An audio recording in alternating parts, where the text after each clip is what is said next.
En defensa de la tradición. La Iglesia no comenzó en el Concilio Vaticano II. Combatir su pasado es un tremendo error.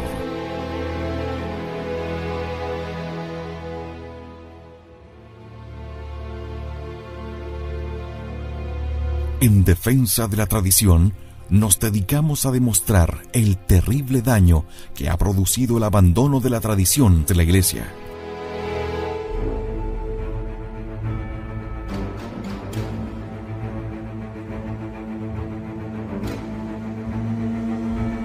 Más aún, comprobamos que la tradición de la Santa Iglesia Católica es la verdad que Cristo confió a los hombres.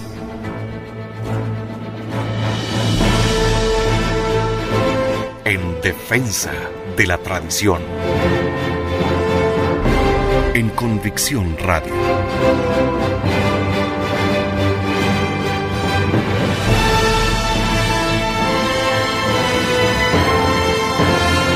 Convicción en la única verdad.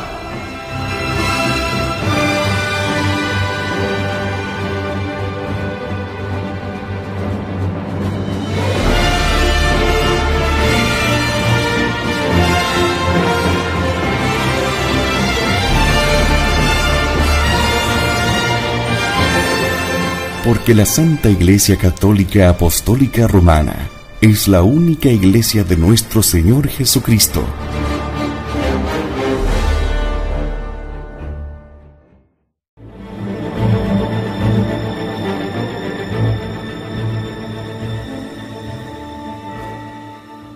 ¿Qué tal? ¿Cómo están, amigos de Convicción Radio? Esto es En Defensa de la Tradición.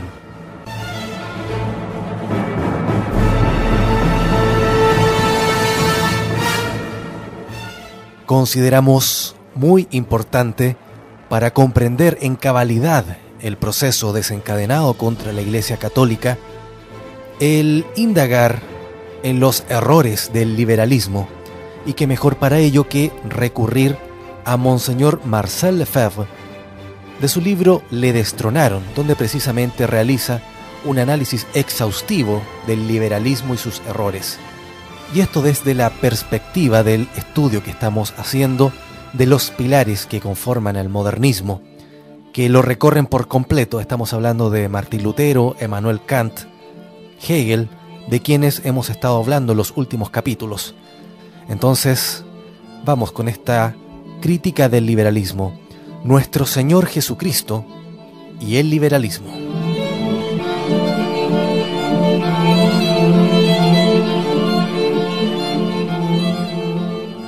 Después de haber explicado que el liberalismo es una rebelión del hombre contra el orden natural, concebido por el Creador, que culmina con la ciudad individualista, igualitaria y centralizadora, me queda por mostraros cómo el liberalismo ataca también al orden sobrenatural, el plan de la redención, es decir, en definitiva, cómo el liberalismo tiene por fin destruir el reinado de nuestro Señor Jesucristo, tanto sobre el individuo como sobre la sociedad. Frente al orden sobrenatural, el liberalismo proclama dos nuevas independencias. Primero, la independencia de la razón y de la ciencia con respecto a la fe.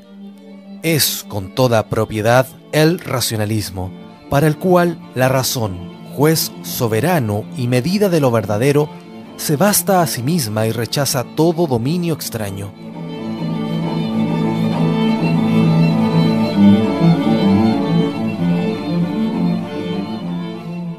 El liberalismo quiere desembarazar a la razón de la fe, que nos impone dogmas formulados de manera definitiva y a los cuales la inteligencia debe someterse.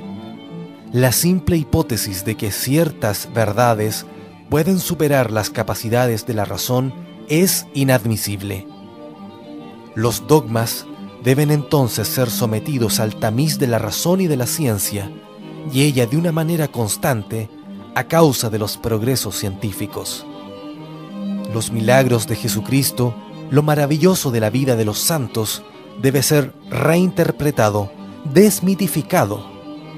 Será necesario distinguir cuidadosamente al Cristo de la fe construcción de la fe de los apóstoles y de las comunidades primitivas, del Cristo de la historia, que no fue más que un simple hombre. Se comprende cuánto el racionalismo se opone a la divinidad de nuestro Señor Jesucristo y a la revelación divina.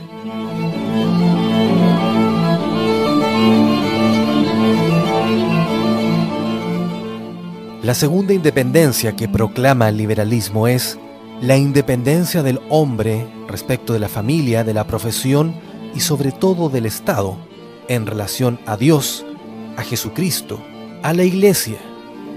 Es, según los puntos de vista, el naturalismo, el laicismo, el indiferentismo. Y esto en relación a la apostasía oficial de los pueblos que rechazan la realeza social de Jesucristo y desconocen la autoridad divina de la Iglesia. Entonces, esta independencia total que proclama el liberalismo para el hombre se ha traducido en la historia a través de naturalismo, laicismo o indiferentismo. Bueno, todas estas formas de pensar, de ver el mundo, han cristalizado en la Iglesia de alguna forma. Nos dice Monseñor: ilustraré esos errores por medio de algunas consideraciones. El naturalismo sostiene que el hombre está limitado a la esfera de lo natural y que de ninguna manera está destinado por Dios al orden sobrenatural. La verdad es otra. Dios no ha creado al hombre en estado de pura naturaleza. Dios ha constituido al hombre desde el comienzo en un orden sobrenatural. Dios, dice el Concilio de Trento, constituyó al primer hombre en estado de santidad y de justicia. Que el hombre haya sido destituido de la gracia santificante fue la consecuencia del pecado original, pero la redención mantiene el designio de Dios. El hombre permanece destinado al orden sobrenatural. Ser reducido al orden natural es para el hombre un estado violento que Dios no aprueba.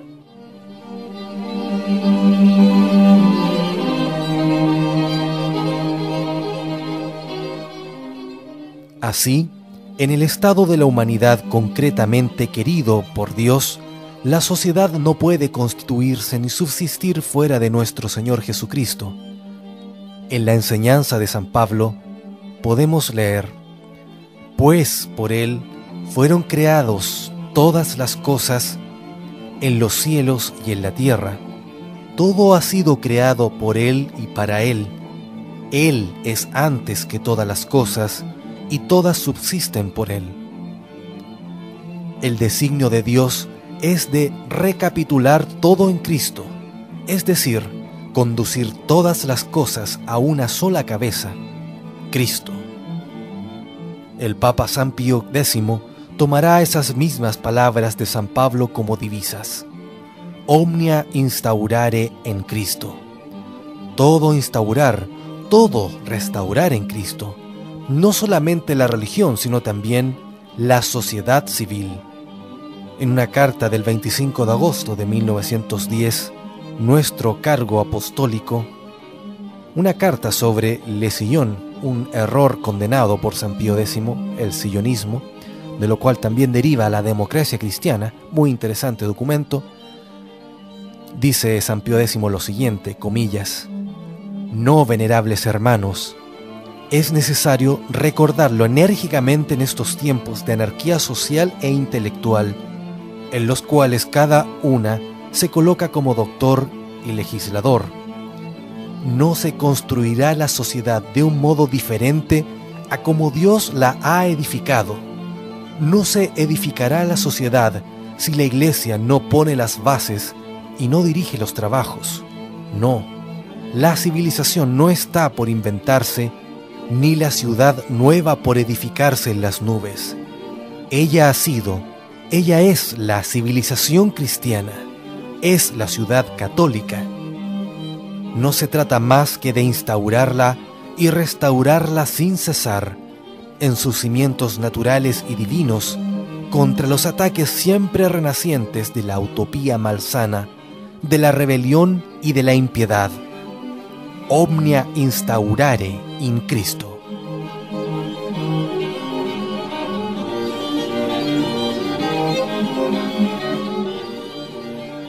Jean Uset, tiene páginas excelentes sobre el naturalismo en su obra maestra Para que Él reine. En su segunda parte, titulada Las oposiciones a la realeza social de nuestro Señor Jesucristo, señala 3 categorías de naturalismo. Un naturalismo agresivo o netamente manifiesto, que niega la existencia misma de lo sobrenatural, o aquel de los racionalistas. Luego, un naturalismo moderado, que no niega lo sobrenatural, pero que rehúsa acordarle la preeminencia, porque sostiene que todas las religiones son una emanación del sentido religioso. Es el naturalismo de los modernistas. Finalmente, el naturalismo inconsecuente, que reconoce la existencia de lo sobrenatural y su preeminencia divina, pero lo considera como materia de opción. Es el naturalismo práctico de muchos cristianos flojos.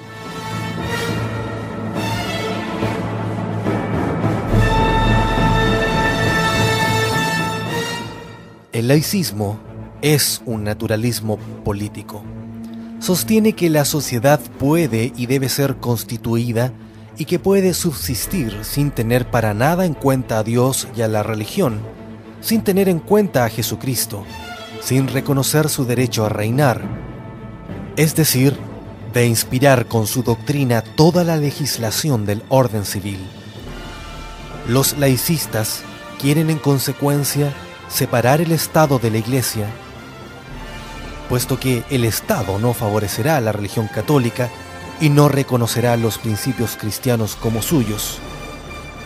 Y también quieren separar la Iglesia del Estado, puesto que la Iglesia será reducida al derecho común de todas las asociaciones frente al Estado y no se tendrá ninguna cuenta de su autoridad divina y de su misión universal.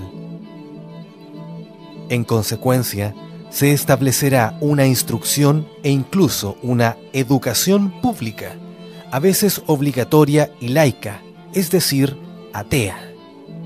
El laicismo es el ateísmo del Estado, pero sin el nombre.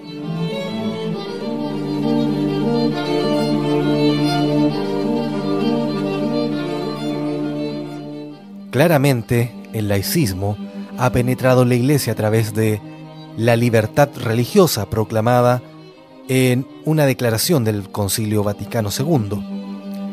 Continuemos con el indiferentismo, otra forma de independencia proclamada por el liberalismo.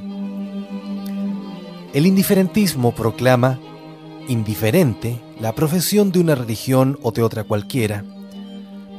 Pío IX condena este error, es decir, aquel que dice: todo hombre es libre de abrazar y profesar la religión que, guiado por la luz de la razón, tuviere por verdadera. Es la proposición condenada número 15 del Sílabus. Y en la número 16 condena lo siguiente: los hombres pueden encontrar en el culto de cualquier religión el camino de la salvación eterna.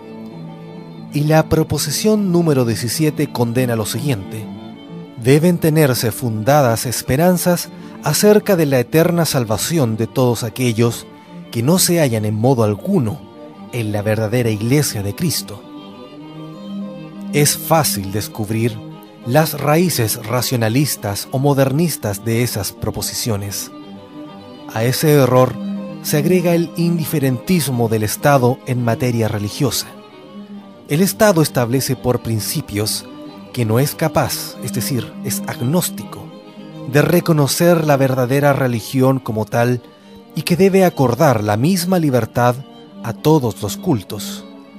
Aceptará, eventualmente, conceder a la religión católica una preeminencia de hecho, porque es la religión de la mayoría de los ciudadanos, pero reconocerla como verdadera sería, dicen, querer restablecer la teocracia. Pedirle juzgar la verdad o falsedad de una religión sería, en todo caso, atribuir al Estado una competencia que no tiene.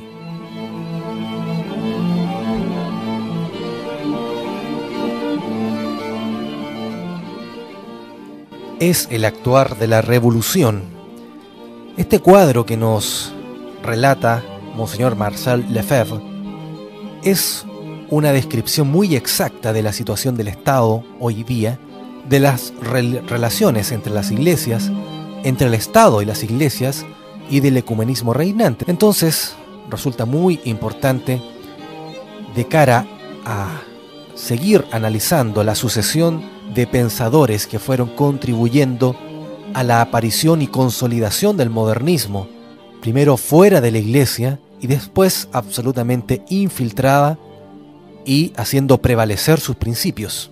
Entonces, si comprendemos que estos principios son el accionar de la revolución, ¿qué es la revolución? Monseñor Gaume escribió algunas líneas sobre la revolución en un libro titulado La Revolución, Búsquedas Históricas, del año 1877. Y son líneas que caracterizan perfectamente al liberalismo. Y recordemos, nuestra sociedad actual es absolutamente liberal. Neoliberal, pues incorpora nuevos elementos, pero es de raíz liberal absolutamente. Comillas. Si arrancando su máscara le preguntáis a la revolución, ¿quién eres tú?, ella os dirá, yo no soy lo que se cree. Muchos hablan de mí y pocos me conocen. No soy ni el carbonarismo, ni el motín, ni el cambio de la monarquía en república, ni la sustitución de una dinastía por otra, ni la turbación momentánea del orden público. No soy ni los aullidos de los jacobinos, ni los furores de los Montaña, ni el combate de las barricadas, ni el pillaje, ni el incendio, ni la ley agraria, ni la guillotina, ni los ahogamientos. No soy ni Marat, ni Robespierre, ni Babov, ni Mazzini, ni Casut. Esos hombres son mis hijos, pero no yo. Esas cosas son mis obras, pero no yo. Esos hombres y esas cosas son hechos pasajeros, y yo soy un estado permanente. Soy el odio de todo orden que no haya sido establecido por el hombre y en el cual no sea a la vez rey y Dios. Soy la proclamación de los derechos del hombre, sin importar los derechos de Dios. Soy la fundación del Estado religioso y social en la voluntad del hombre, en lugar de la voluntad de Dios. Soy Dios destronado y el hombre en su lugar. He aquí por qué me llamo revolución, es decir, subversión.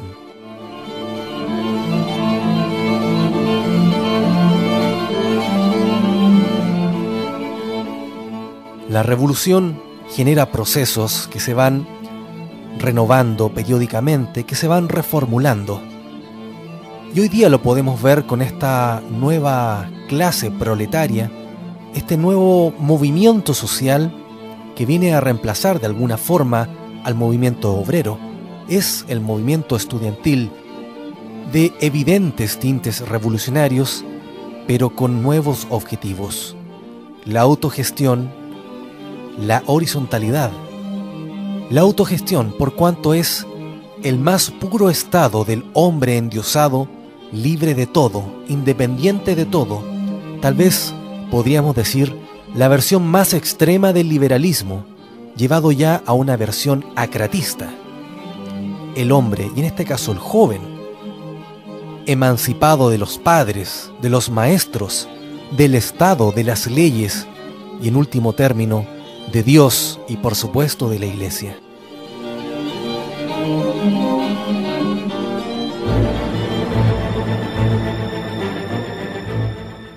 Y continuando con la sucesión de pensadores que fueron dándole forma al modernismo, de 100 años de modernismo del padre Dominique Bourmont, comenzamos a conocer a David Friedrich Strauss.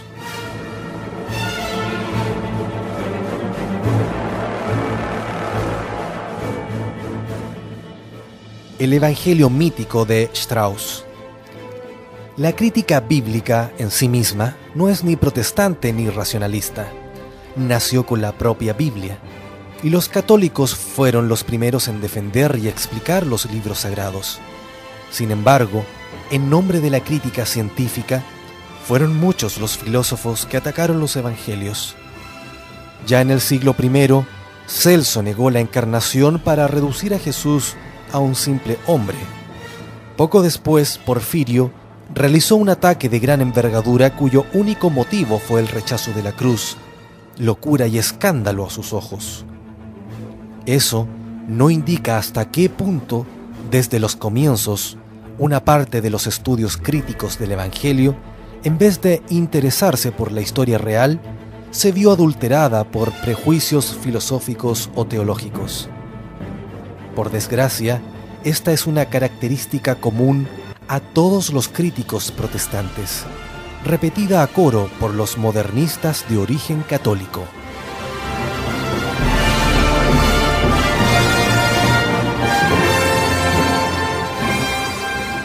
Después de un panorama general de las ramificaciones de las escuelas bíblicas, nuestro estudio tratará de la exégesis de Strauss con su Vida de Jesús, a fin de descubrir los principios filosóficos subyacentes en ella. Así, estaremos perfectamente preparados para recorrer los capítulos exegéticos siguientes, Loisy, de Lubac, Ratzinger, que pondrán en evidencia que, si luego se ha usado esa estrategia con mayor virtuosismo, no por eso se ha visto alterada en sus pasos esenciales.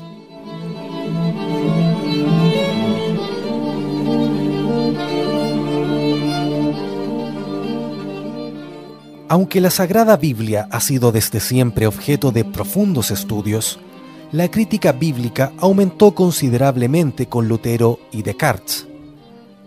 Esto se debía al advenimiento del libre examen protestante en el siglo XVI y en el siglo siguiente al espíritu cartesiano que lo explicaba todo según las matemáticas. Se pretendía descubrir una técnica que sirviera de clave de lectura para explicar científicamente la Sagrada Biblia. La crítica se recrudeció de nuevo en el siglo XIX. En ese momento, el desarrollo de las ciencias suscitó nuevas objeciones contra la fe tradicional, en particular la geología, astronomía y paleontología. Esas dificultades, sin embargo, no eran tales que pudieran cambiar sustancialmente los elementos de respuesta fundados en la naturaleza de las cosas, que la Iglesia siempre había dado en tales casos. Baronio explicaba ya en el siglo XVI, con mucho sentido común, que la Sagrada Escritura no tiene la función de enseñar cómo va al cielo, o sea, la astronomía, sino cómo se va al cielo. En realidad, bajo un disfraz de ciencia, los exegetas del siglo XIX pretendían volver a poner en tela de juicio no solo la Biblia, sino toda la religión. Nacieron entonces numerosas escuelas de exégesis, con principios idénticos a pesar de sus aparentes diferencias. Sobre todo, tenían en común un problema que, para ellos, quedaba fuera de discusión: ¿cómo explicar a Jesús y a la Iglesia sin la revelación? Desde los orígenes de la cristiandad, los apologistas habían logrado mostrar hasta la evidencia que a cada efecto corresponde una causa. Si el efecto es santo y de orden divino, la causa debe ser santa y divina.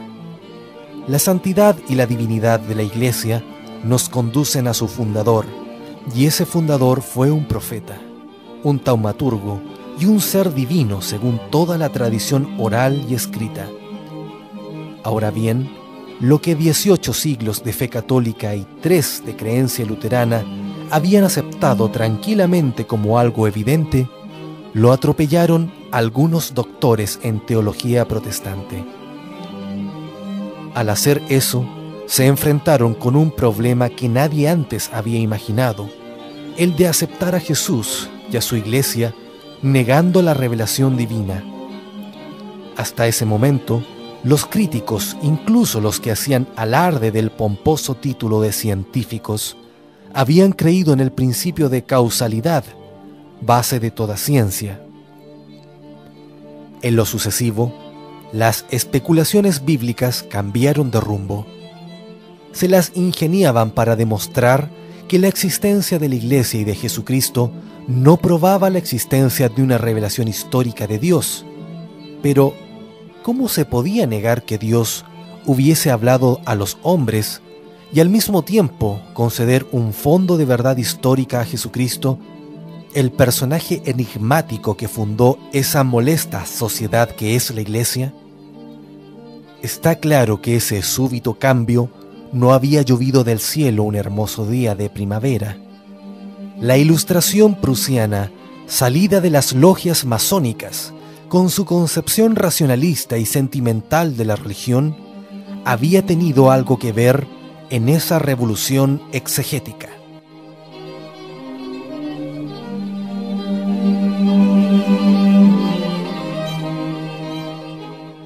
En efecto, la Aufklärung define a Dios como proyección de la imaginación humana. Su primer representante fue Lessing, que establecía el principio de una religión salida del hombre. Aun cuando no se pudieran refutar todas las objeciones contra la Biblia, la religión se mantendría intangible en el corazón de los cristianos que han adquirido un sentimiento íntimo de sus verdades. Pretendía que el Nuevo Testamento era burdo. Los evangelios no eran más que un fraude mal disimulado, y Jesús un bribón y un impostor. Kant, con su religión en los límites de la razón pura, decía lo mismo, al reducir la historia a símbolos, la revelación a un embuste y los milagros a hechos naturales. ¿Por qué? Porque la regla suprema de la exégesis era buscar no tanto lo que había dicho un autor, aun en el caso de que estuviera inspirado, sino lo que debería haber dicho conforme a los datos de la religión natural.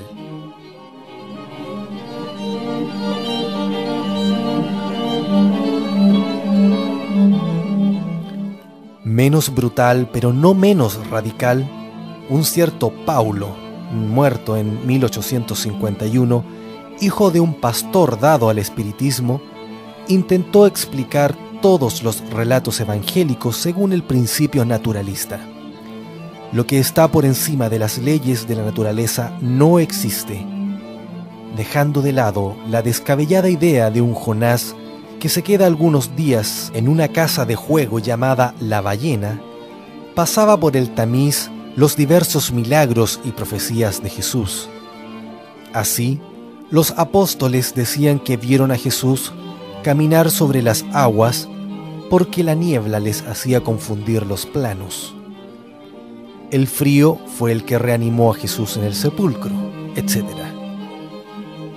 Teorías muy típicas de nuestra época también, difundidas por diversos canales de televisión, sociedades de investigación, sociedades científicas, entre comillas, etc.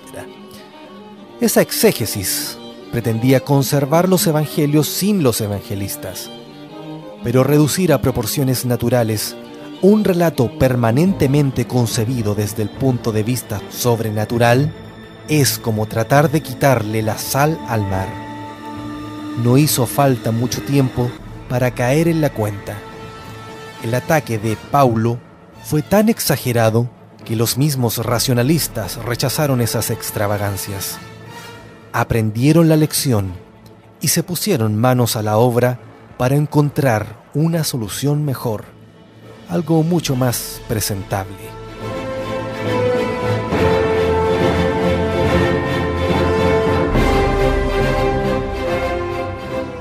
Donde los demás habían naufragado por sus excesos racionalistas, Baur y su alumno Strauss debían dar una respuesta plenamente satisfactoria a los relatos milagrosos del Evangelio. Esos relatos repletos de cosas sobrenaturales fueron producidas tardíamente por las comunidades cristianas de imaginación desbordante, ávidas de cosas extraordinarias y de mitos. Ese miticismo consiguió lo que los sistemas precedentes no habían logrado: La escuela mítica tuvo gran éxito y una gran posteridad. Fue recuperada por Ritschl en Alemania, por Renan y Sabatier en Francia, para pasar luego a Loisy y Bultmann y terminar finalmente con de Lubac y Risset. Esas distintas interpretaciones dan la apariencia de una verdadera cascada de escuelas, aún más difíciles de distinguir por la frecuencia con que sus autores modificaban sus hipótesis. El que dichos autores fueran tantos se debe sobre todo a que esos sistemas, construidos por la crítica radical, se desplomaban unos tras otros. Harnack, rechazando la escuela mítica original, funda la escuela querigmática, que quiere decir Dios es Padre.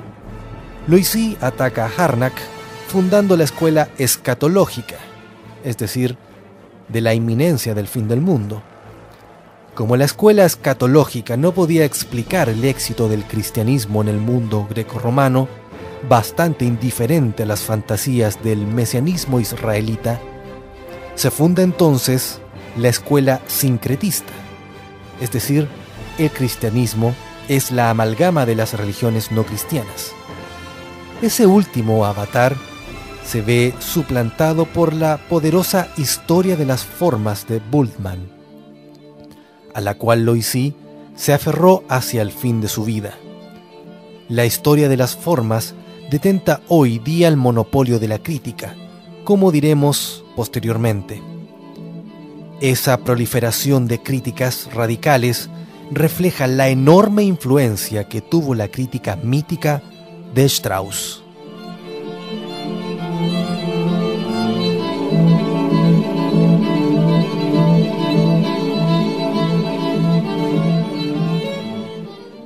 En el próximo capítulo de En Defensa de la Tradición entraremos de lleno al pensamiento de David Friedrich Strauss.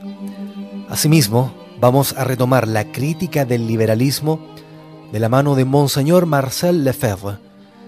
Estas cosas son muy importantes de ir entrelazando por cuanto el proceso desencadenado contra la Iglesia no constituyen hechos aislados o en una línea de tiempo sucesiva y cronológica, sino que se van entrelazando, enmarañándose y dándole forma a esta suma de todas las herejías que es el modernismo. El liberalismo en particular tiene relevante importancia por cuanto envuelve y le da forma a nuestra sociedad actual, a las instituciones políticas, económicas, formas de pensar, de vivir, de relacionarnos.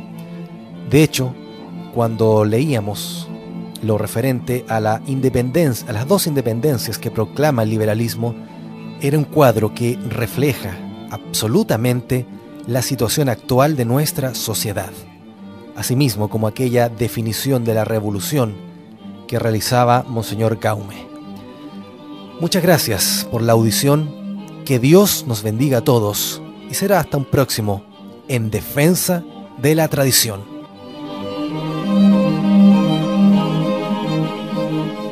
En Defensa de la Tradición. La Iglesia no comenzó en el Concilio Vaticano II. Combatir su pasado es un tremendo error.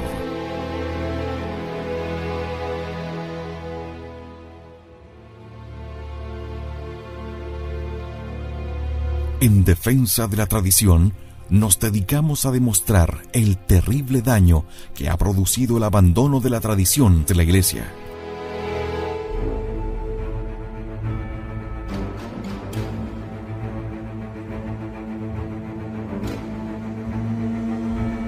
Más aún, comprobamos que la tradición de la Santa Iglesia Católica es la verdad que Cristo confió a los hombres.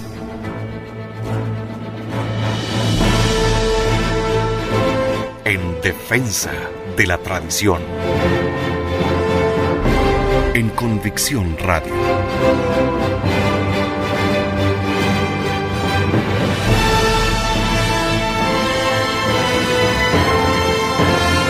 Convicción en la única verdad.